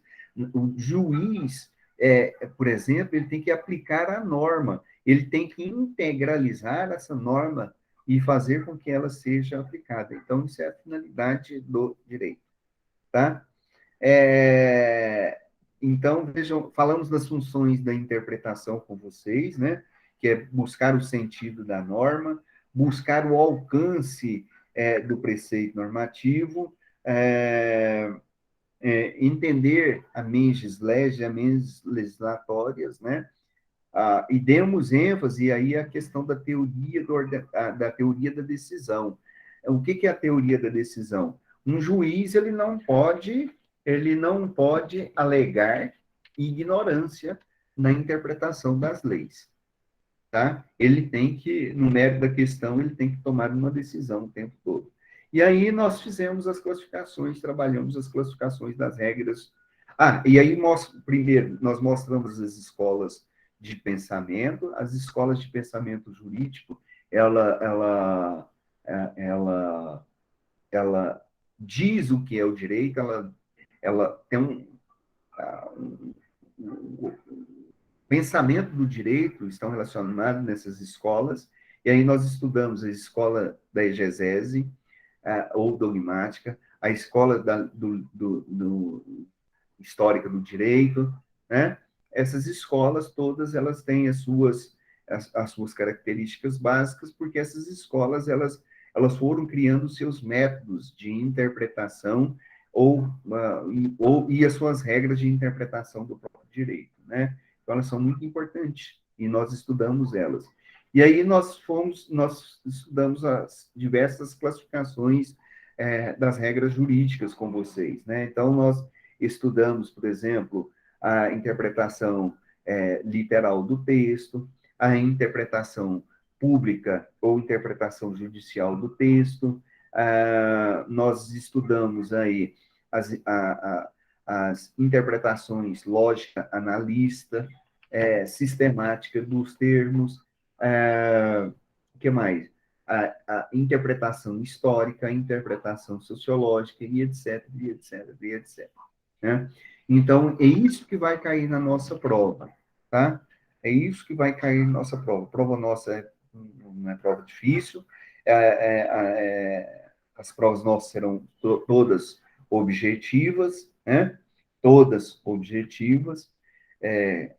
Cada questão ela terá uma pergunta e terão 5 questões para vocês responderem. 5 questões para vocês responderem, do qual somente uma estará correta. Tá bom? Tá bom? E valerá 70 pontos a nossa prova. Ela estará aberta no dia 4 para vocês, né? Ela estará aberta no dia 4 ali para vocês. 10 ou 12 questões, Yasmin, tá? 10 ou 12 questões, mais ou menos, tá? E aí valerá 0,7 ou 0,5, no máximo isso daí. É obje...